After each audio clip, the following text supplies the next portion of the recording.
Hi, I'm Richa Ponson-Wever. I'm a pediatrician.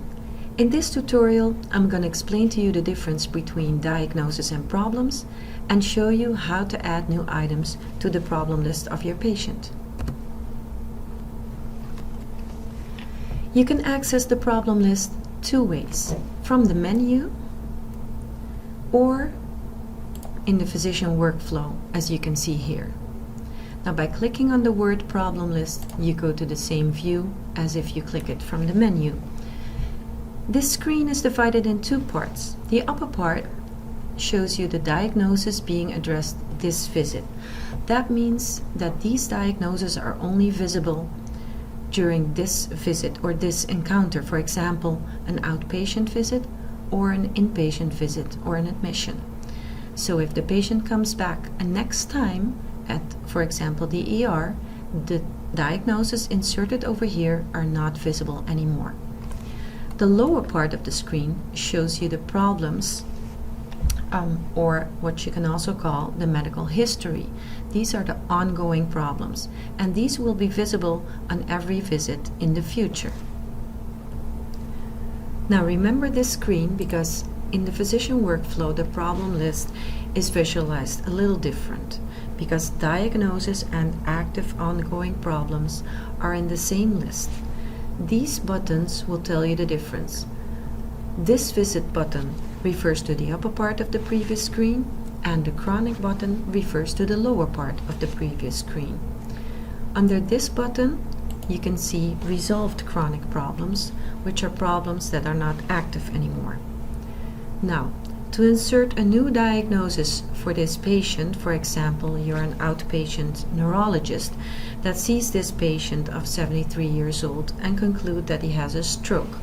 To insert the diagnosis stroke to the problem list, make sure that this button is put on this visit and chronic, so that the diagnosis you're inserted is also saved in the problem list.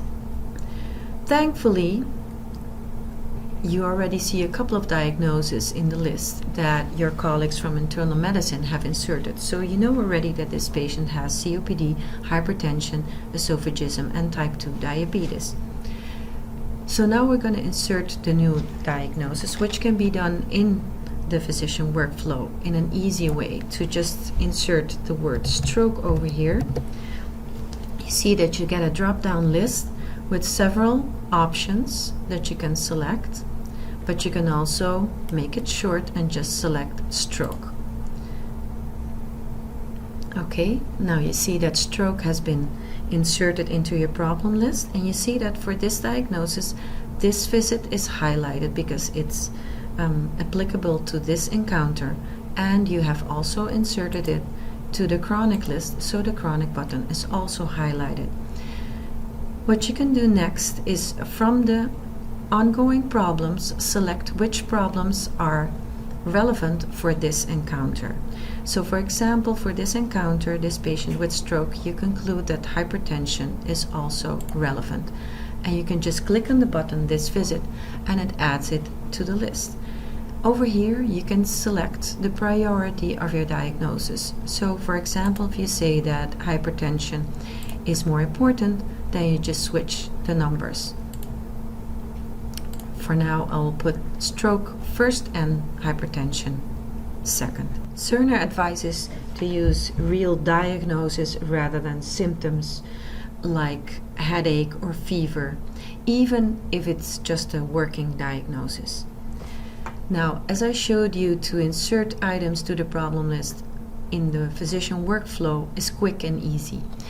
But it's important to know that certain details, like for example the date and your name, are not being added to the diagnosis you insert.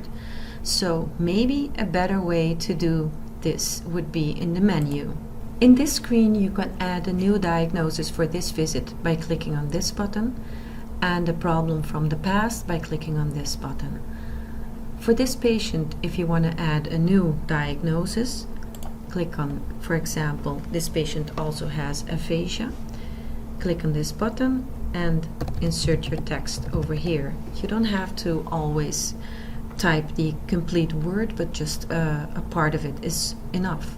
Now click on the binoculars and Cerner will give you a large list of options that you can choose from. But you can also choose just the simple one and click OK. Before clicking OK, make sure to see this Add to Favorites button, because this way while you work you can create a favorite list, which can make the next time you have to insert a diagnosis easier. So for example, in this case, click on this folder, Neurology, and say OK, now your diagnosis has been added to your favorite list. Now click OK. Next, you see here that your name is automatically inserted by Cerner. You can select the clinical service by clicking on this button, for example, Neurology.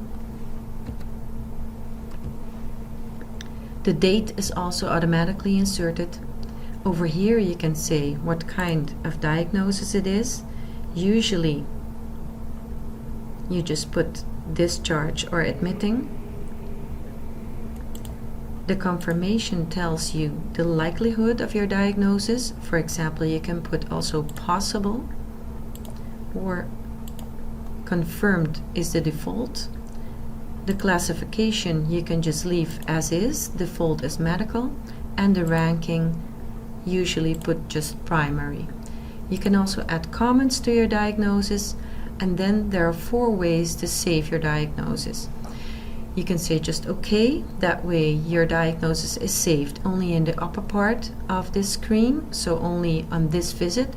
You can say OK and add new, so that you get a new field for putting in a new diagnosis. And you can say add problem and diagnosis, and that way your diagnosis will be saved on the upper part and the lower part of the screen. The advice is to always use problem and diagnosis. And you can also say cancel, of course. In this case, I will say problem and diagnosis, so our diagnosis is saved on the upper part and also on the lower part. As you can see, this last diagnosis we inserted also has a date, which can be handy in the future. Now, if you have a large problem list, you can manage this list by changing a couple of these diagnoses. For example, you see here in this problem list that hypertension is being listed twice. That is not practical, so you can delete one of those by double-clicking them and then selecting the status. You can select several options: active, cancelled, inactive, and resolved. Now for this one, because it's a double diagnosis, I would select cancelled, and then Cerner asks you the reason for this, and then you can say okay, it's a duplicate entry, and you say okay. Now one of your diagnoses in the problem list has been removed because it's a double diagnosis. Another option you can use when managing your list is to resolve some of the diagnoses that are not active anymore. For example, for this patient, you know that esophagism is not relevant anymore. By changing this, just change the status button from active into resolved. Over here you can also insert a resolved date. This way you see that this diagnosis is being noted as resolved in the list. You can always change a resolved diagnosis back into active by double-clicking and changing resolved into active. So now for this patient, we have a new problem list. If we go back to the physician workflow, with 3 diagnoses: stroke, hypertension, and aphasia. This patient still has 2 ongoing problems, COPD and type 2 diabetes, but these are not considered relevant for this visit, and in the past had 2 diagnoses that are resolved: esophagism and pneumonia. As you can see, the problem list is a very important part of the electronic medical record of your patient. Also, the items that you insert here are being transported to the notes in Cerner. That's it. This is the end of this tutorial. Thank you very much for your attention.